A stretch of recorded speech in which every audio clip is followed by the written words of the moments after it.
देव उठनी एकादशी पर तुलसी को अर्पित कर दे मात्र ये एक चीज। जी हाँ दोस्तों, रातों रात होने लगेंगे चमत्कार। जी हाँ दोस्तों, राधे राधे, जय श्री कृष्णा, जय लक्ष्मी नारायण। जी हाँ दोस्तों, कार्तिक मास के शुक्ल पक्ष की एकादशी को देव उठनी एकादशी कहते हैं।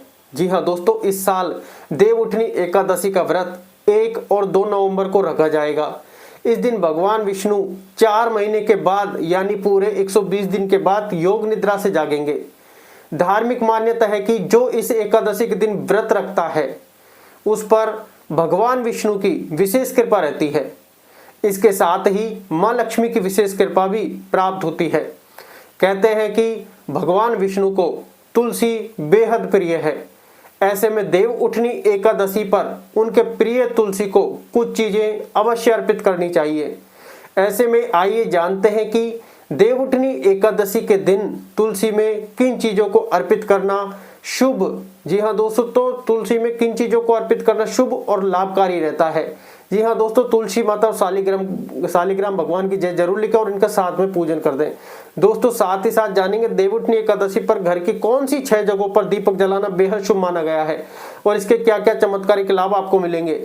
लेकिन उससे पहले अगर आप भी चाहते हैं माता लक्ष्मी, माता तुलसी और भगवान विष्णु का आशीर्वाद आप पर बना रहे और उनकी पूरी कृपा आप पर बरसे, आपके परिवार पर बरसे, तो वीडियो को लाइक, चैनल को सब्सक्राइब और वीडियो को हाइप भी जरूर कर दें। जी हाँ दोस्तों, और कमेंट सेक्शन में जय लक्ष्मी नारायण जरूर लिखें।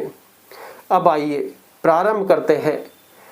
देव उठनी एकादशी के दिन आपको क्या करना चाहिए, कहाँ दीपक जलानी चाहिए। नंबर 1, पीले धागे। देव उठनी एकादशी के दिन पीले धागे कलावे में 108 गांठ लगाकर उसे तुलसी के गमले में बांध दे। ऐसा करने के बाद तुलसी के सामने प्रार्थना करें। माना जाता है कि देव उठनी एकादशी के दिन ऐसा करने से तुलसी माता की विशेष कृपा प्राप्त होती है और उसे धन की कोई कमी नहीं होती है। धन के भंडार और तिजोरियां हमेशा भरी रहती है। नंबर 2, लाल चुनरी। धार्मिक परंपरा के अनुसार देव उठनी एकादशी के दिन तुलसी माता को लाल चुनरी अर्पित की जाती है। मान्यता है कि इस दिन तुलसी को लाल चुनरी अर्पित करने से दाम्पत्य जीवन में मधुरता आती है, क्योंकि इस दिन तुलसी विवाह होता है। इसके अलावा यह उपाय वैवाहिक जीवन में आ रही दिक्कतों को दूर करने के लिए भी कारगर बताया गया है। जी हाँ दोस्तों, ऐसे में आप चाहे तो माँ तुलसी का आशीर्वाद पाने के लिए देव उठनी एकादशी पर उन्हें लाल रंग की चुनरी अर्पित कर सकते हैं। जी हाँ दोस्तों, और तुलसी को सदैव लाल चुनरी उड़ा कर रखनी चाहिए। नंबर 3, कलावा लाल। ज्योतिष शास्त्र के अनुसार देव उठनी एकादशी के दिन तुलसी में लाल रंग का कलावा बांधना शुभ है।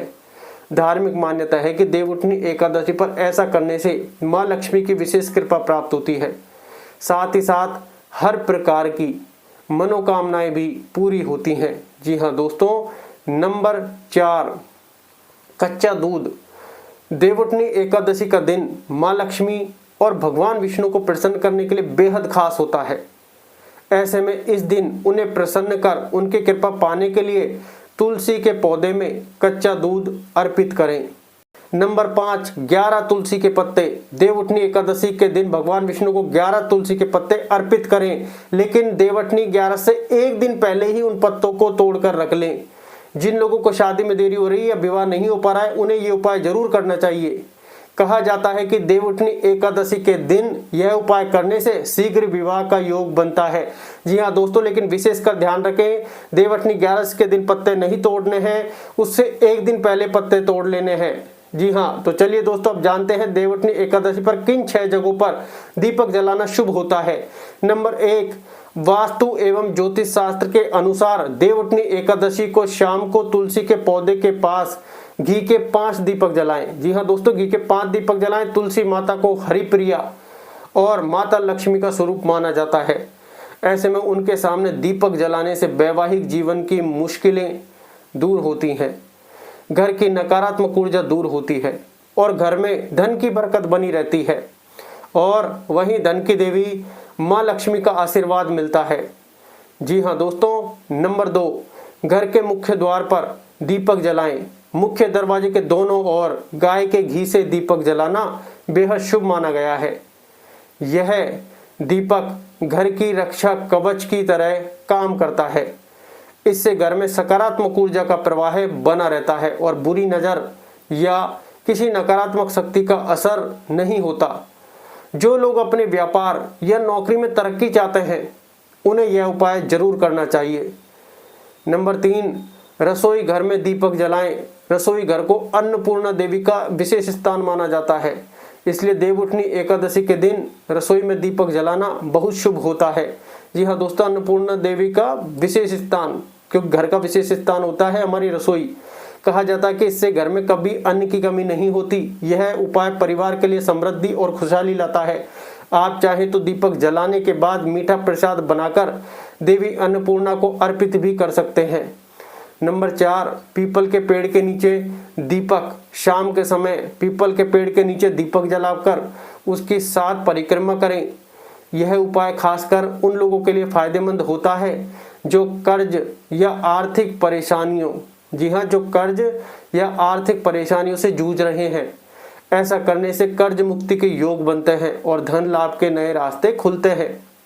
साथ ही पीपल के पेड़ में भगवान विष्णु और ब्रह्मा का वास माना गया है, इसलिए यह दीपक शुभ फल देता है। जी हाँ दोस्तों, नंबर 5, जल स्रोत के पास दीपक प्रवाहित करने का उपाय। देवउठनी एकादशी की रात नदी, तालाब या किसी जल स्रोत में दीपक प्रवाहित करना बहुत ही शुभ माना गया है। यह उपाय रुके हुए कामों को पूरा करने और जीवन के संकटों से मुक्ति दिलाने में सहायक होता है। जब दीपक जल में प्रवाहित किया जाता है तो वह अंधकार को मिटाकर नई ऊर्जा और सकारात्मकता लाता है। ऐसा करने से भाग्य की रुकावटें दूर होती हैं और व्यक्ति के जीवन में सफलता और शांति का प्रकाश फैलता है। जी हाँ दोस्तों, नंबर 6, तुलसी विवाह जरूर करें। देवउठनी एकादशी के दिन तुलसी विवाह का आयोजन भी किया जाता है। जी हाँ दोस्तों, इस दिन तुलसी माता का विवाह शालिग्राम भगवान विष्णु से होता है। घर में तुलसी विवाह करने से वैवाहिक जीवन में सौहार्द बढ़ता है और परिवार में सुख शांति बनी रहती है। अगर कोई विवाह योग्य व्यक्ति घर में है तो उसके लिए अच्छे रिश्ते आने लगते हैं। नंबर 7, घर की सफाई और सजावट का ध्यान रखें। इस दिन सिर्फ दीपक जलाना ही नहीं बल्कि पूरे घर की सफाई करना, जी हाँ दोस्तों, और सावधानी से एक दिन पहले वो कर लें वो ज़्यादा अच्छा है। दरवाजे पर रंगोली बनाना और प्रवेश द्वार पर फूल या आम के पत्तों का तोरण लगाना भी शुभ माना गया है। कहा जाता है कि जिस घर में साफ सफाई और उजाला होता है वहाँ देवी लक्ष्मी का आगमन जरूर होता है। जी हाँ दोस्तों, यह तमाम जानकारी जनरुचि को ध्यान में रखकर दी जा रही है। ज्योतिषीय उपाय को अपने धर्म और उसके आधार पर अपनाएं। बाकी सलाह और आपनों को आस्था को अपने विश्वास पर ही आजमाएं। जी हाँ दोस्तों, अपने अपने ग्रह नक्षत्रों के हिसाब से अपने अपनी आस्था के हिसाब से इन कार्यों करें। ये ज्योतिषीय उपाय है। जी हाँ दोस्तों, धन्यवाद।